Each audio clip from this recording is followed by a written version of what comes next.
na umri ndo kama hivi unakwenda na misimu kama hivi inapita.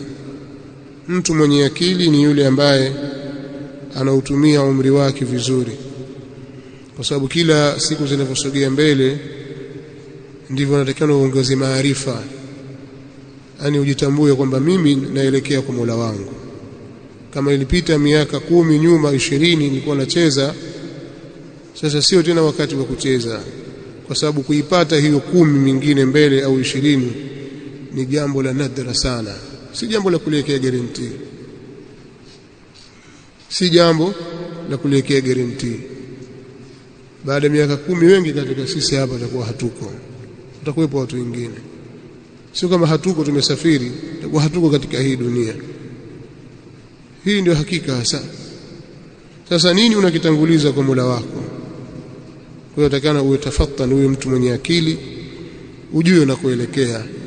Hii ni safari na watu wa kwenye foleni, watu wanaondoka. Tena siku hizi si mmoja mmoja, makundi makundi, watu hufa makundi makundi. Si kwamba mtu mmoja mmoja utasikia huko kuna bwana fulani amefariki huko. Mujitamaa wetu sisi tunazungukana kila siku, yanakuja mambo tofauti tofauti ya kutuzindua kurudi kwa Mola wetu. Sasa kitu gani kitakusaidia? Labda uwe uamini kwamba hakuna kiyama, hakuna malipo, hakuna adhabu ya kabri, hakuna neema za kabri, na utakuwa si Muislamu.